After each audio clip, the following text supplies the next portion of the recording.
We're not going to spend a lot of time on the motet Warum ist es das Licht gegeben, but it is an important one, perhaps his most famous one. So we'll spend a brief moment on it, and I'll just make 4 points. The first point is that the musical influence was not a piece by somebody else, but music that he had already written. The Agnus Dei from his Missa Canonica. It's on your handout if you want to look at it there, or we can just follow it on the board. Let's sing this Agnus Dei together. Agnus Dei, vitalis peccata mundi. That gives us enough of an idea. And now compare that with the beginning of this motet. Warum ist das Licht gegeben?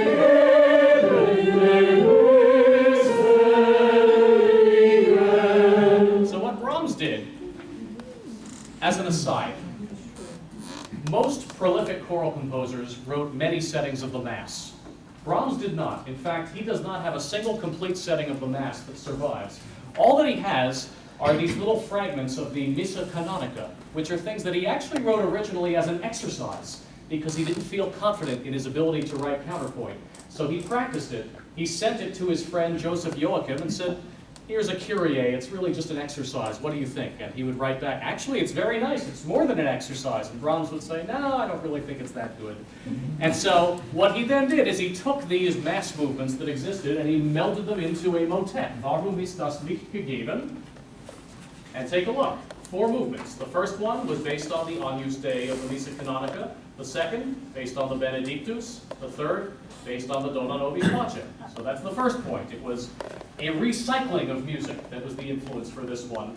And that recycled music was itself modeled on earlier Baroque music. Look at how it ends. Here's point number 2. It ends with a chorale, just like Bach would have done. Here's the way Warum ends. Play that for you very briefly. Sorry, as I jumped ahead. And here is the ending, and you'll hear that same sort of Bach chorale-like feeling.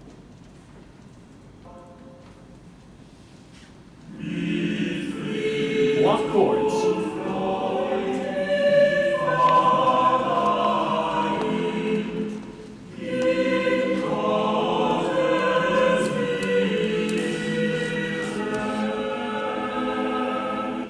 For years, scholars have looked at this piece and said, well, he ended it with a Bach-like chorale, so obviously he was paying tribute to Bach.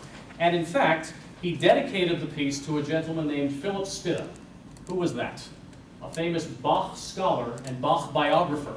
But what's interesting is we go back to the fact that he wasn't secure in his ability to write in this style. He tried to take back the dedication. He said, it would look like he was trying to compete with Bach. And he said, I would very much like to leave the dedication out. It really looks arrogant with motets. And later he says, were I to dedicate motets to the music scholar and Bach biographer, it looks as though I think that I can create something special and exemplary in the genre. Again, he doesn't feel very good about this, yet it's perhaps his most famous motet. It's a brilliant work, but he didn't feel very good about it. So that's the second point, is that whether he wanted to dedicate it to the Bach scholar or not, he realized that it was resembling Bach. Point number 3. Look at the texts. We have a text from the book of Job, a text from Lamentations, a text from James, and Brahms really liked to do this, to take texts from different places. As an aside here, it's been written that perhaps there was a connection between Brahms and the biblical character of Job. Now, why is that? Job was very pessimistic, and Brahms himself confessed, quote, I am, by the way, a deeply melancholy person, that black wings are always rustling over us. And also by the mid-19th century, Job had become associated with genius and artistic alienation. So now think back to that whole paragraph about how Brahms' music wasn't really the music of the future. We can see that connection with Job there. So the main point here is to show that he very carefully chose his texts. And probably the most famous example of carefully choosing texts was the Brahms Requiem. Look how many different sources the text came from. What's revolutionary, first of all, ein deutsches Requiem, a German Requiem. What language are most requiems in? Latin. Only in Latin. They have a very set text that is used. Brahms said, first of all, I want it to be in German so my own people can understand it. And second of all, he chose texts that for him more represented what he was trying to say, more a message of comforting those who were mourning, for example. So Brahms really carefully chose his texts, and Warum is a good example of that. And who else carefully chose text? Oh, look at this, Bach. How about this? We have Bach cantata, and as one example, Bach cantata 106. Look how many different places Bach got his texts from. Many, many. It makes Brahms's 4 not look quite as revolutionary anymore. So, final point on Warum. Take a look at a musical excerpt. This is on your handout, by the way. And I'll refer you to measure 29. The tenor enters on beat 4. The alto enters on beat 2. The bass enters on beat 4. You would think that it's going to sound very syncopated. 1, 2, 3, 4, 1, 2, 4, 1. But as we listen to it, you'll find it actually sounds quite natural. And in fact, where the bar line is does not really dictate where the emphasis is. So listen to just a little excerpt. This is one I played at the beginning that almost everyone thought was romantic, by the way. And it was, so you were right. Here it is, 146.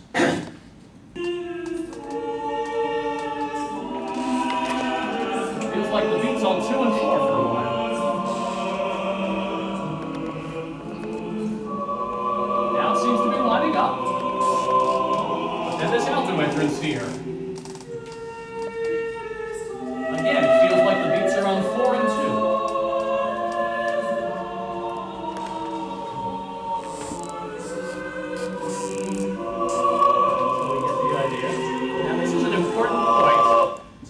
That Brahms did not necessarily care where the bar line is. Chamber choir is going to come on up again and demonstrate an example of this. Here's a piece that Brahms knew.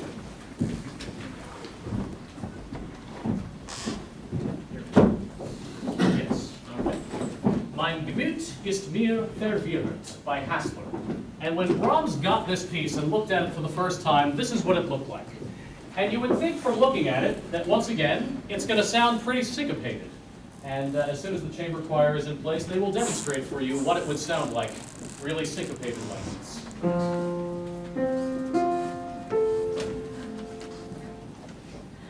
right. Well, a very syncopated version, they'll exaggerate. This is not how it should sound.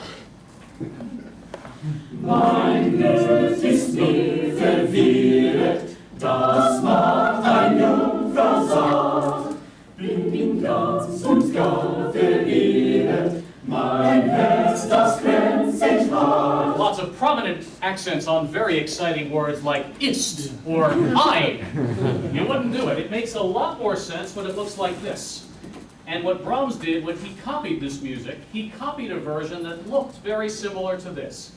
Did he differentiate between 6/4 and 3/2? No, that's what I did, to put it more in terms of what a modern audience would make sense out of. But he did write it in such a way that the bar lines lined up like this, and now it suddenly makes a lot more sense with the changing meters. Mein Gmuth ist mir verwirret, das macht ein Jungfrau satt. Bin ganz und gar verirret, mein Herz, das kränkt sich hart. Tag und Nacht ein Blut, für auch sein großer Klang. Du stehst aus Tränen und Weinen, in Trauer schier versagt. Du stehst aus Tränen und Weinen, in Trauer schier versagt. Okay, thank you. Take a look at one more Renaissance piece, a famous one. Innsbruck, ich muss dich lassen. Looking at the bass part, it's very believable that this is in fact in duple meter. For those with perfect pitch, we're up a half step. The basses sound like this, and it's, again, very plausible that it's in duple meter. Innsbruck, ich muss dich lassen. However, look at the little brackets here that you see, and the brackets represent what Brahms himself wrote on his own version of the score in red pencil, as if to indicate, I see the soprano part as really being in 3 beats to a measure. Innsbruck, ich muss dich lassen, ich fahre in meine Straße. And so as a result, to bring out the idea that we have these conflicting meters, the version that we are singing from looks something like this. No bar lines, no ties, and no other parts on the page, just your own part. Very much what you would have seen, or something very similar to what you would have seen right there in front of you if you were singing it in the Renaissance. So this way, each part can really experience where the word accents are, where their natural meter seems to be. So here it is.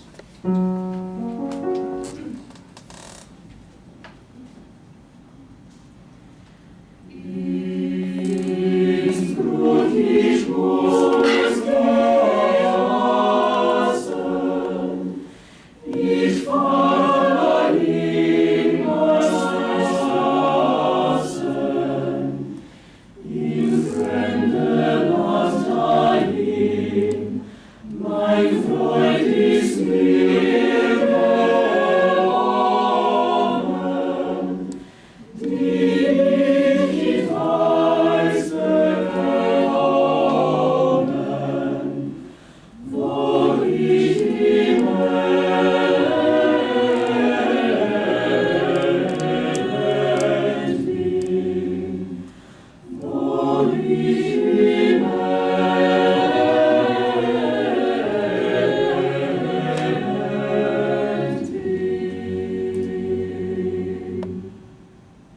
Thank you very much. Okay.